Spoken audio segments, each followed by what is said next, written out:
Hello, fellow artists and art enthusiasts. Welcome to Where 2D and 3D Meet. A podcast about art, what it is and what it means to us. I'm Kelli Collins. I have a BFA in 2D Media. And I'm Jenna Coffin. I have a BFA in Sculpture. Today's topic is AI art, which has been making a lot of waves in the art world. Recently, a man named Jason Allen won first place in the Colorado State Fair's digital art category with a piece made using Midjourney AI. It's titled Théâtre d'Opéra Spatial, or Space Opera Theater in English. So I think the first and largest question is it art?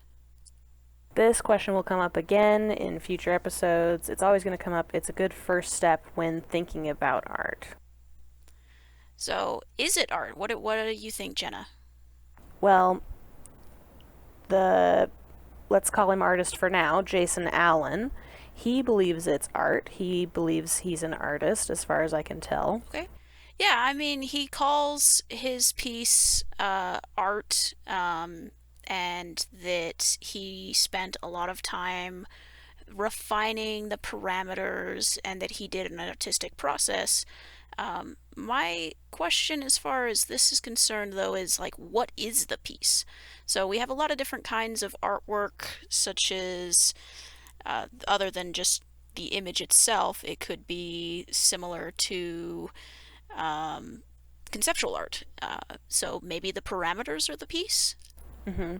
So conceptual art is kind of it's an art movement where the idea behind the art is the most important part of it, and sometimes a physical piece doesn't even need to exist. So like Yoko Ono is a good example of a conceptual artist. She made a book called Grapefruit, which is a bunch of instructions. So she thought up these art pieces. Often they were like performance or installation pieces because that's what she liked to do. But instead of making them, she made this book of instructions. So the audience kind of participates in the art by either making or not making the art. Yeah, similar to John Cage and Felix Gonzalez Torres. Yeah, let me talk about John Cage real quick. He's an American experimental composer. The thing that he's kind of most famous for is his piece 4 minutes 33 seconds. It's a piece in 3 movements. I think it's a piano piece, or I think there's arrangements for other assemblages of instruments, but no matter what it is, the piece is that the performers come out, they get set up, they get ready, the piece starts, and then there's 4 minutes and 33 seconds of silence. When they record it, it's kind of like the audience interaction, their reaction to the piece is the piece. Yeah, and Felix Gonzalez Torres, his piece is instructions for putting candy out at 175 pounds that is allowed for the viewers to take, and that was the weight of his partner who died of AIDS when he was healthy. So the piece is the instructions given to the whatever installation people or the museum, whoever happens to be holding a show about his work. So it's not actually the candy itself that is the piece, it's the instructions. So in this case with AI artwork, Jason Allen is stating that the piece is the generated work. But my question is that true, or is it actually the parameters that he put into the AI generate the actual work? So my personal opinion is that it's a combination. Just like a lot of art, you have the idea and you have the execution. So I think it's both. Okay. I mean, I would probably say that the generated artwork to me seems like it's not the piece and that it's the parameters, but since this is a living artist, we have to go with what the artist is saying, And Jason Allen has stated that the generated piece is what he considers his artwork. Because that's He the has not released any of the right. parameters that he has used. He has only released the picture, and thus he won off of the Right. image. Yeah, he did title it. According to the New York Times article, because I was wondering, did the judges know that it was an AI artwork? And Jason Allen says he submitted it as Jason Allen via Midjourney. So then I went looking to see, did the judges know what Midjourney is? And I found this quote. Olga Roback, a spokeswoman for the Colorado Department of Agriculture, which oversees the state fair, said Mr. Allen had adequately disclosed Midjourney's involvement when submitting his piece. The category's rules allow any, quote, artistic practice that uses digital technology as part of a creative or presentation process, end quote. The two category judges did not know that Midjourney was an AI program, she said, but both subsequently told her that they would have awarded Mr. Allen the top prize even if they had. So that's what the New York Times article has to say about that. So it's interesting to think about what if they had actually known, because if you do know, then you have impressions about what AI art is already going into the judging. If you don't know, then you just see the piece. So Jason Allen's kind of like goal is to bring AI art into fine arts and show people the value of it. But he did so without technically lying. It's not his fault that the judges didn't know, though I think he should have put via Midjourney AI.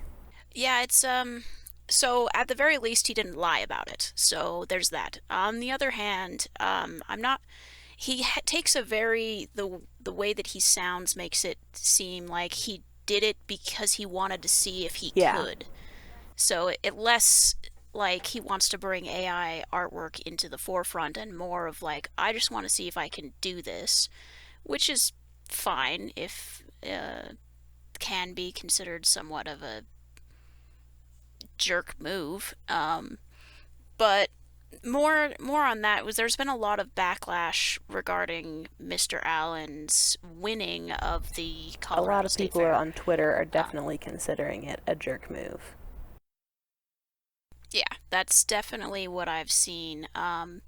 One of the Twitter users named Fluxophile did bring up a really good point, stating, quote, "It's been 25 years since Deep Blue beat Garry Kasparov, and we collectively decided that elite level chess was simply a better, more enjoyable human-centric domain when we didn't have to compete with AI specifically designed to trounce us.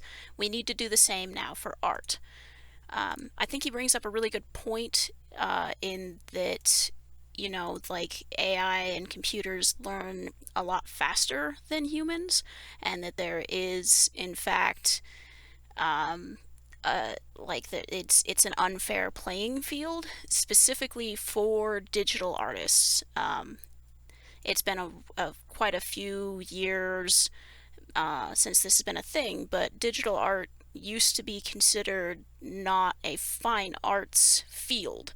It was just for commercialized art, and it's been a long, hard fight for digital artists to kind of be taken seriously in the fine arts world. And I think that this is gonna be another one of those battles that's it's gonna be rough for digital artists. Yeah.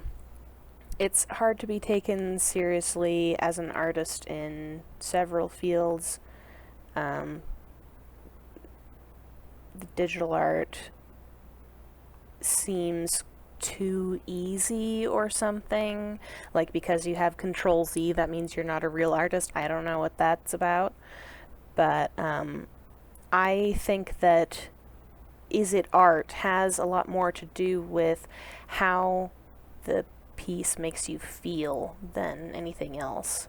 So, uh, space opera theater, for example, when I look at it, I feel wonder, which is a lot of what I'm looking for in an art piece. It makes me want to explore the space, it makes me want to meet those people and see what's on the other side of that large circle window or door. Yeah, I mean, like, as soon as I knew that it was made by AI, though, it did color my, like, look on the art, and I suddenly didn't feel as connected to it. It just lost kind of the human touch, I guess. It's definitely not as much of a detailed like time input, I guess. He's Jason Allen says it took him hours to refine the prompt and upscale the image, and I think he said he did some Photoshop work on it as well. Yes, that's to my understanding. I guess there's a little something that you're saying it's missing, which is the human feeling, the human that had the idea to have this composition and everything like that. Yeah, I mean, there's something to be said about like things that are authentic, right? We always kind of, as humans, like to connect to other humans, and so it's similar to um, knowing it's authentically from somebody's heart or from their hard work compared to, I guess, it's not really cheating technically, but it's a little different when a big chunk of the work is done by a computer. So, is the artist the AI? Is the artist Jason Allen? Is the artist some combination of the two? I mean, Mm-hmm. collaboration works are a thing. As far as Jason Allen is concerned, it's his work, and so um, there's that. But I mean, it could also be argued that the people that created the AI have some hand in this. But there's also the way that the AI generates these particular images that's kind of also could be considered problematic. So the AI uses what's called data scraping, which is completely and totally legal, but it basically goes over hundreds of millions of images and kind of learns from them. It's not clear to me whether This is all, it's just getting an impression of them or if it's actually like taking the image and copying it and putting it in a database. That seems to be what it's doing. yeah. As far as I know, that's it's taking the image and putting it in a database to be referenced, but I'm not 100% sure on that either.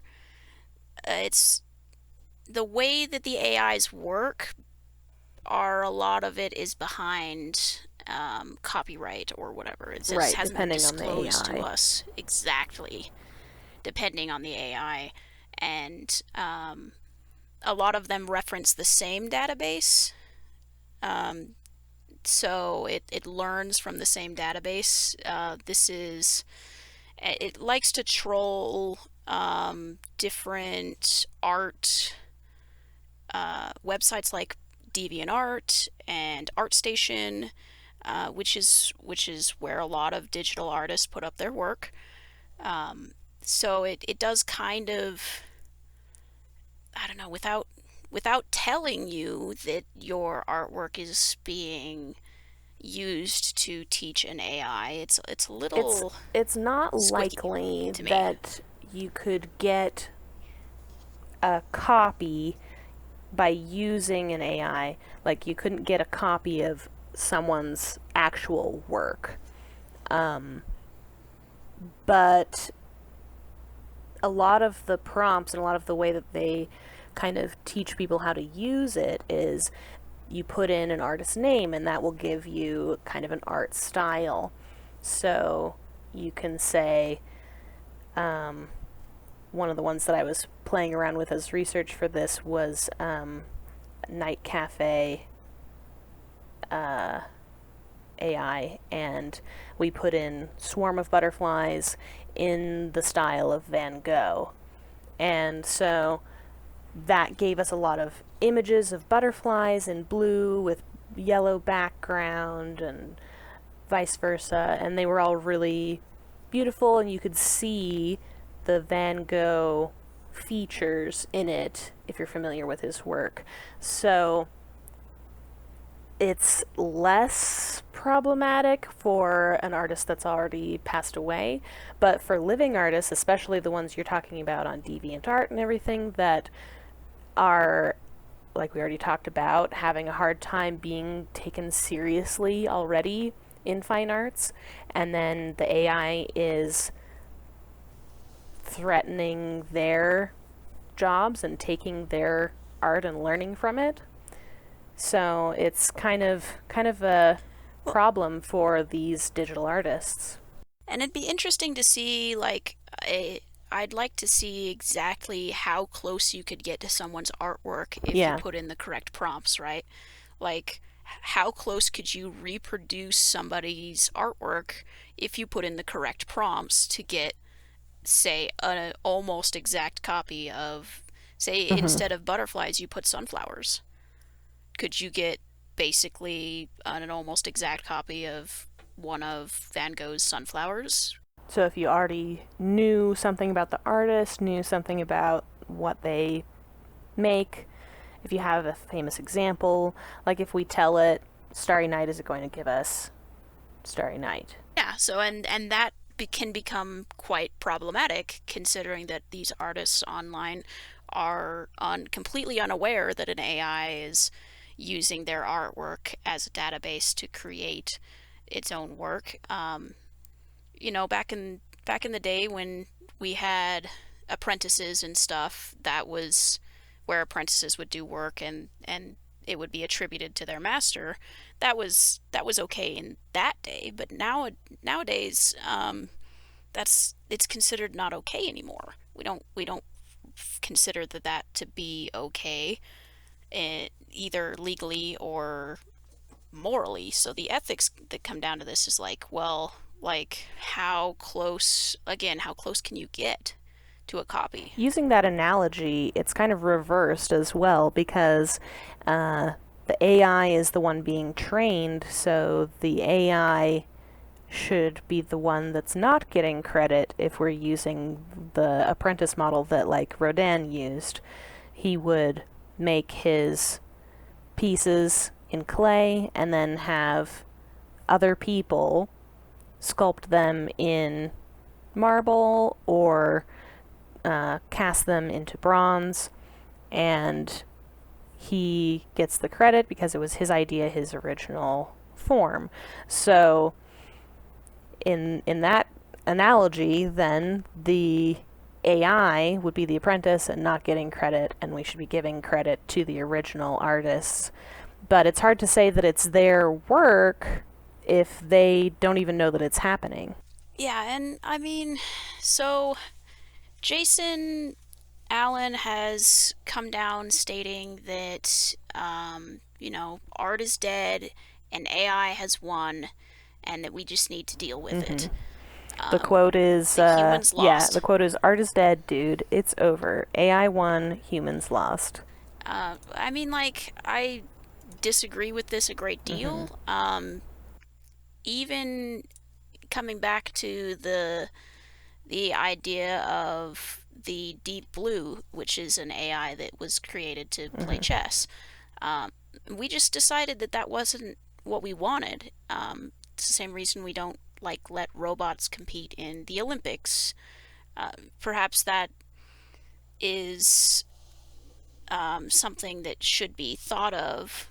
Is AI too close to being a sort of too good to be part of art, or is it just a tool to be used? And should it get its own category or Mm-hmm. something like that? I think that right now, while it's still like developing, like it is kind of gonna be a version of like Photoshop. It can be used to improve an image. It can be used to just like expand what you can already do.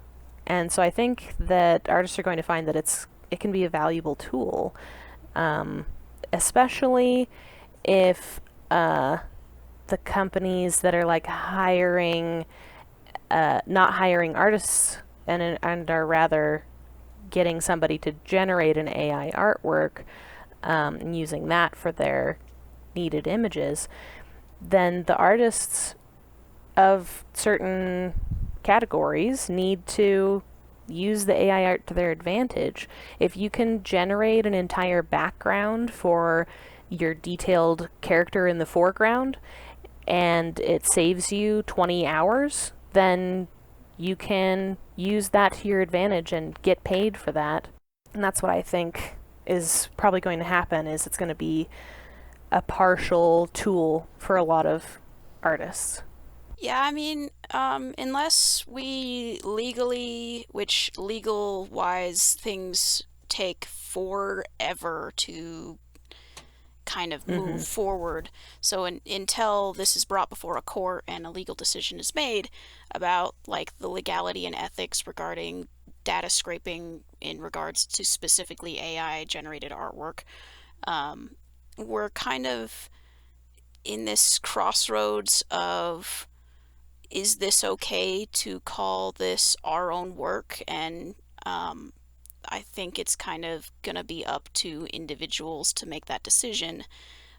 Currently, I don't know enough about how the AI does the data scraping and such, and I really do not like that these artists online do not know that their artwork is being used in such a way. Not only not compensated, but not informed. Yeah, it's similar to the Facebook thing where they were stealing data and not telling anybody.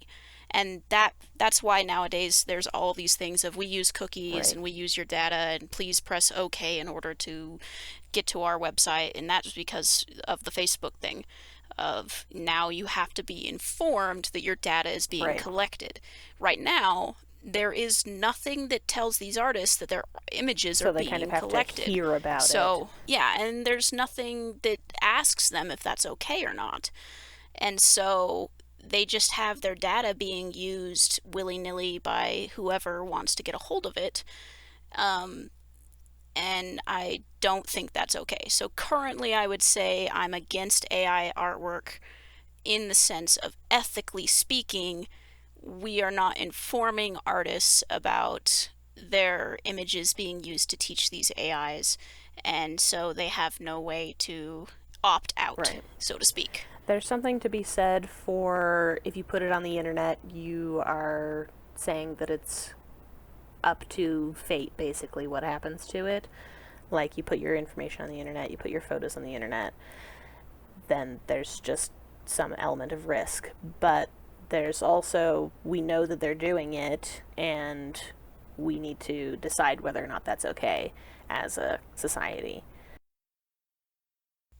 Yeah, as far as like putting things up on the internet and just being okay with like um, you put your artwork on the internet. There's no way to get Yeah. around the internet nowadays. Like you have to put your stuff up in order to be Right, seen, in order to exactly. get jobs.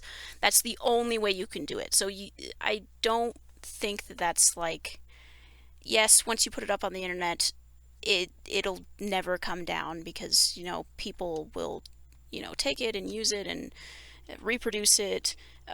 But all those people are usually doing that illegally, and so like there's some sort of recourse, or at least whether that be socially or legality wise, of when somebody reposts your work when they weren't allowed to. There's a social consequence to that, right? If people find out about it.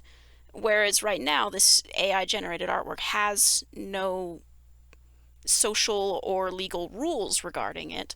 And so it's kind of in this murky, dark area that um, kind of back in the day when you would download music from online and you'd do it illegally, right? And it wasn't illegal at the time, Napster or whatever it was called. The that wasn't exactly like cool to Mm-hmm. do to the artists, right? Yeah, especially because it takes so much time and energy and money to get music made. Yeah, and it's the same thing here. It's just like an AI can be trained so much faster than a human being, whereas a human being has to take years of study and work in order to get that training to become. There is like some learning involved in learning how to use the AI, and when making the AI, that does take some time, but you can use that learning time to make the AI for all of the people who want to use it. And a lot of them are being compensated because they have like a certain number of free credits and then you can buy more. So the makers of the AI are being compensated in that way. But yeah, the artists are not informed or compensated. Yeah, so the people who made the AI get their cut of the profit of people using Mm-hmm. their AI to generate artwork. Okay, so at that point, maybe they've given up their rights to whatever artwork is being generated by Paid for it. saying, well, you came in and you paid for it to use our Right. tool or whatever. Um, at that point, we come down to, we come back down to is Jason Allen and those others that use the AI or generated artwork to create pieces to specifically display as theirs, are they the artist? And is what they generated art? I mean, I guess it's really up to each individual person to kind of make that decision. I think that's based on how it makes you feel and your personal philosophy about what art is. Yeah, it's I mean, I at the very least I do have to give it to Jason Allen that he did say that his work was done by an AI when he could have lied about it. So I props to him for not lying about it so we can have this Again, conversation. he doesn't want to lie about it. He wants to spread the good word about AI art. So And that real art is that's dead. not so much the good word, but That's not so much the good word. and I don't think that art is dead. I don't think the AI one. It feels different to me than chess, where you can definitively Deep Blue won the game. Any person going up against Deep Blue is going to lose. Like, there's a lot less straight lines in art. Yeah, art is a lot more subjective, so the answer to this is Right. also a lot more subjective. So, um, but again, like I guess ethically speaking, I can't get behind AI artwork as it currently stands. Whether it's art or not, um, is kind of a little less important to me than, is this ethically okay? And right now, I would say it's not because we are using people's data basically without letting them know that their data is being used for whatever purposes. And the fact that the AI generated artwork or whatever, I don't know exactly how they're data scraping or whatever, like how that exactly works, which is understandable as to why they haven't exactly released it, but might be something to look into. And as far as art is dead, again, there's always going to be a place for art. The value of art is not all caught up in its resale value or the quote unquote goodness of it, you know. The value of art is in what it gives to us as we're making it and as we share it. art is intrinsic to humans, and we're going to keep making it. I mean, there's also something to say about having each decision made exactly by a human hand and being able to defend your work in the sense of, yeah, I made this decision because I was trying to convey this, or I made this decision because I was trying to convey that. Um, a lot of this AI generated artwork is very pretty, but it's it doesn't have the same kind of saying something to you necessarily. Um, and putting in prompts of stuff, I just don't think is quite as the same. Perhaps if he had released the prompts and I could then maybe call the prompts the work, similar to conceptual artists. But if he, I don't know, it's similar to to Jeff Koons for me, where Jeff Koons is a very well known artist. He is the most expensive living artist in the world right now. And his work is never touched by him. He has a team of people that he sometimes pays and sometimes doesn't, Yeah, that's depending a on the whole piece separate and depending conversation on the there. people. Um, that's a whole that's a whole separate conversation of working without getting paid. That he employs to do every single bit of work on the piece. So similar to a conceptual piece, the idea comes from him, but he refuses to be called a conceptual artist, and that the piece, the generated piece, is the artwork. So that is what he copyrights, the generated piece. Um, as far as the art world is concerned, like the big time art world at least, he is an artist. As far as I'm concerned, he's neither a conceptual artist nor a traditional artist, and he's just gaining the system to get billions of dollars. But so um, I would kindly probably say that I would have to go with currently. I don't think AI generated artwork is fine art in that sense. I would say it's probably more on the the commercial grade kind of artwork for me. It just doesn't have the same human touch, and what fine art is to me is has that intrinsic humanness to it. But maybe later on I'll change my mind. You've brought up a different distinction here. Before we were talking about is it art, and you've kind of switched into is it fine art. Yeah, so there's a the scale, right? Like so there's everything is can be considered art in some way, shape, or form. We all if you can convince somebody that it's art, then it's art. That's kind of where we are as far as right now in the art world. If you can convince somebody it's art, then it is art. So that means you know, when you bring a urinal and stick it on a podium, then if you convince somebody that that's artwork, then it's artwork, um, even if it's just a found object.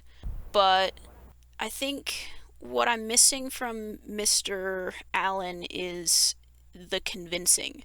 He just seems to have said that he worked on it and he did an artistic process, and then that's basically why it should be considered art.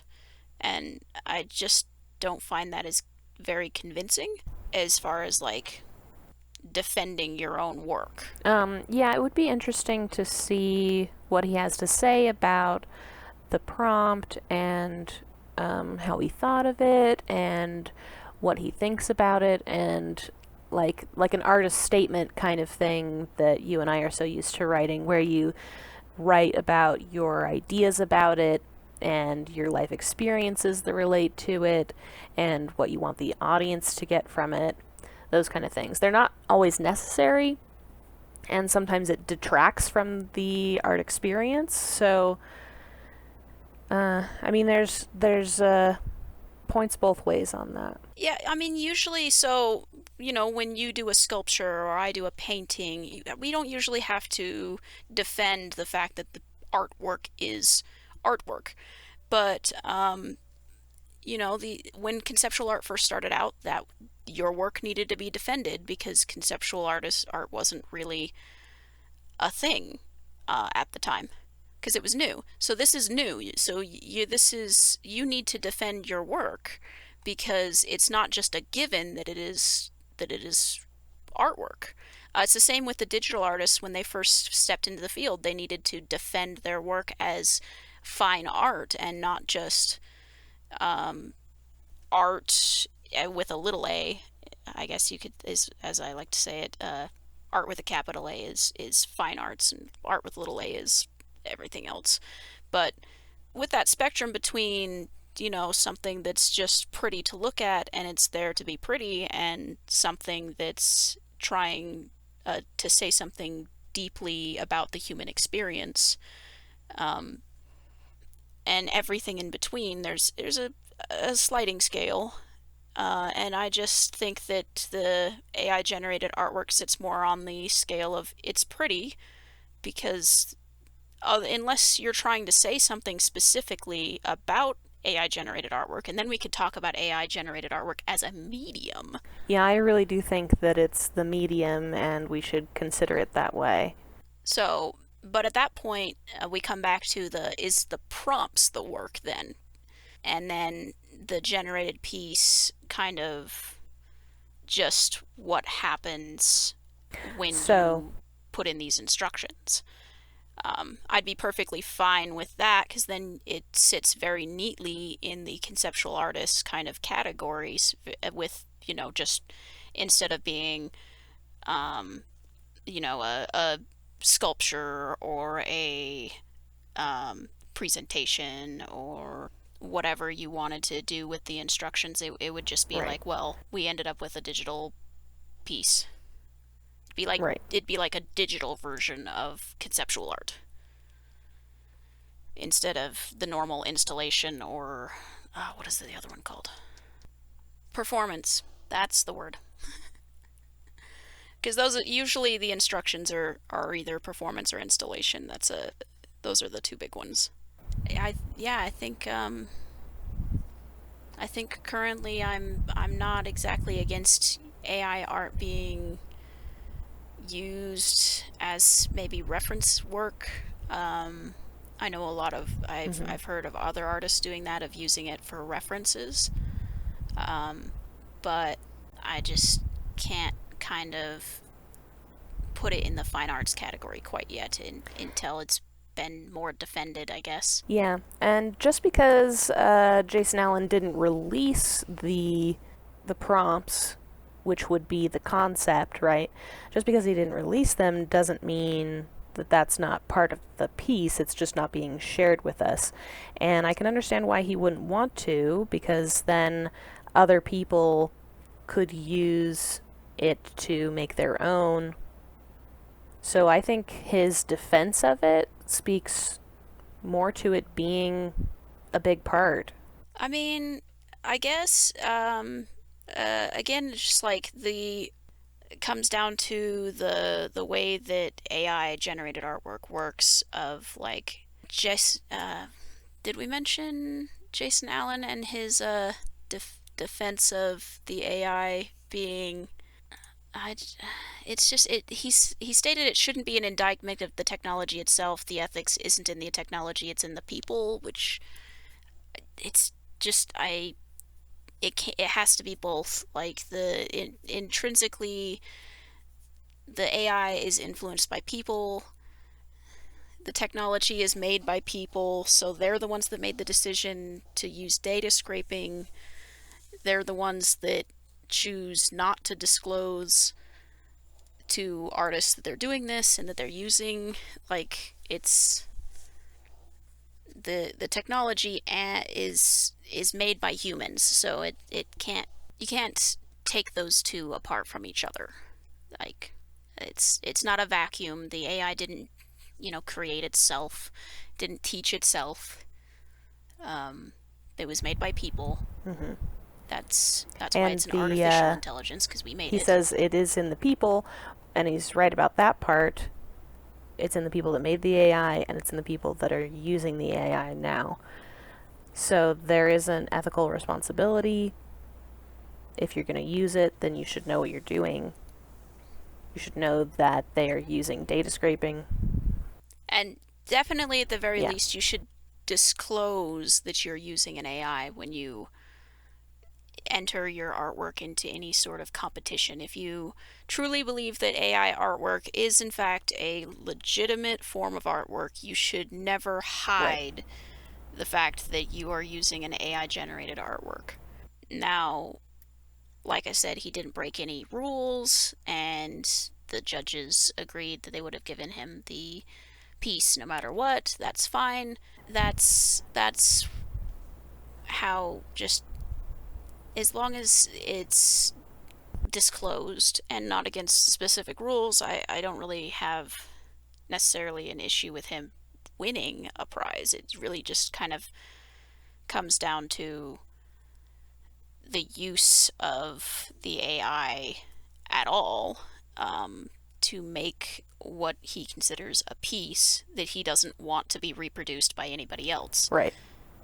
If he was more open source about it, then I think I'd be a little bit more ethically okay with it, because then, well, if you can't, like, if he is stealing, the AI is stealing artwork, then um, just letting other people steal the same work is, then it's not really Mr. Allen's issue necessarily. It comes back down to the AI issue, So you're saying and if the people. he released his pieces and his prompts and everything for free, then he wouldn't be profiting off of the AI, which is profiting off of these artists who are not informed. Yeah, then I would just have a problem with the AI and less have a problem with Mr. Right. Allen. But I do have a problem with Mr. Allen, and I do have a problem with the AI currently. So, ethically speaking, I think he's on the squicky end of that's kind of a gray area, and we haven't decided whether that's okay yet, but I don't agree with not informing artists that their stuff's being used. Um, Whether they just click the I consent button or whatever and move on with their lives, like we do with Facebook, that's fine. But you need to be informed about what's going on and what's being used. And I mean, there are people that don't use Facebook anymore because they don't want their data used that way. Right. Currently, I'm ethically against the way AI artwork is currently generated, and so I can't really be behind it as a medium or as anything else until we kind of do a little bit more to inform the general public and those that and artists alike that their artwork is being used in such a way. There are a lot of other AI art generators. The one we've been talking about is Midjourney. Another famous one is Dolly and Dolly 2. There's also Hot Pot, Night Cafe, Stable Diffusion. There's a lot of them. So it's possible that there are some that don't use data scraping and they just use independently input libraries or something like that. It would be interesting to see if that comes about or if those ones are able to be competitive with the ones that use data scraping. Yeah, and I mean it also is like independently put in input stuff, libraries. Like, is it just going to be using like the stuff that is free, like copyright Yeah, free, that's what I was. or uh, yeah. So um that's true. I believe Dolly and Dolly 2 and Midjourney use the same data The same library. source, the same library. Um, but Well, if anybody listening knows if there's an AI art generator that uses its own library and not data scraping, write in and let us know. Our email is where 2D and 3D meet at gmail.com. Feel free to put it in the comments below too if you want. We'll be keeping an eye out on those. But I think that pretty much wraps up what we wanted to talk about for today. That's the end of this episode, but stick around till the end for a sneak preview of this week's Patreon exclusive episode. I'm Kelli Collins. And I'm Jenna Coffin. Music and editing are done by Cadence of the Blade. You can find him on Twitch at twitch.tv/Cadence of the Blade. If you'd like to contact us, you can do so by email, like Jenna mentioned, and you can also find us on Facebook. This podcast is brought to you by our patrons. If you'd like to support us, head over to patreon.com/where2D and 3D meet, where you can get early access to episodes, join our Discord server for art discussions with us, and get exclusive episodes. Links in the description below. Thank you to all of you for listening. We hope you'll join us next episode, where 2D and 3D meet. I have a love-hate relationship with charcoal. Of course. The things that I like about it are also usually the things that I hate about it. It goes down easy, great, but it goes down easy. So like, if you make a mistake, whoopsie daisy. It's easily smudged, which is really great if you want to do some tonal shadows and stuff, but if you put your hand in the wrong area, then you end up with a smudge drawing.